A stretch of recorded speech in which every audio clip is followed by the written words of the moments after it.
Now, Iran's surprise strike on a US base in Jordan has shattered days of relative calm in West Asia. It's broken the pattern, and instead of waiting for another American strike and retaliating, Tehran this time has chosen to act first. Interestingly, just hours earlier, Iran said that it will match a temporary US pause in hostilities, and the message is pretty clear. Tehran appears to have decided to raise the pressure. And this is going to be a new strategy that the Iranians say that they will now employ. But why is this happening? One possibility is that Iran believes that a limited war serves its interests better than a prolonged ceasefire. For now, neither side appears ready for an all-out war, but peace, at least under the current terms, may not work in Iran's favor. During any prolonged period of calm, the US naval blockade will remain and sanctions will stay in place, and Iran will continue to be largely shut out of the global energy markets.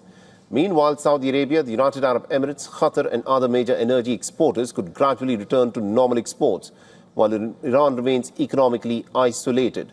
From Tehran's perspective, that may make a low-intensity conflict more attractive than a ceasefire that leaves the status quo intact. And there is another dimension to this conflict. A prolonged but limited war also benefits some of Iran's international partners. Higher oil and gas prices have already provided a major boost to Russia, which has been battling some Western sanctions. And with President Trump easing some restrictions on Russian oil exports, some analysts believe that Moscow could be on track to double its annual oil revenues. Now, China too could emerge stronger as countries are scrambling to secure energy supplies. Beijing is positioning itself as a stable global partner, expanding its lead in clean energy technologies and contrasting its approach with what it portrays as American unpredictability. But while some stand to gain, others are paying the price. At least 16 Indians are reported to have been killed in the West Asia war so far, including 10 seafarers. 8 of those deaths were reported in Oman, 4 in the United Arab Emirates, 2 in Kuwait, and 1 each in Saudi Arabia and Iraq.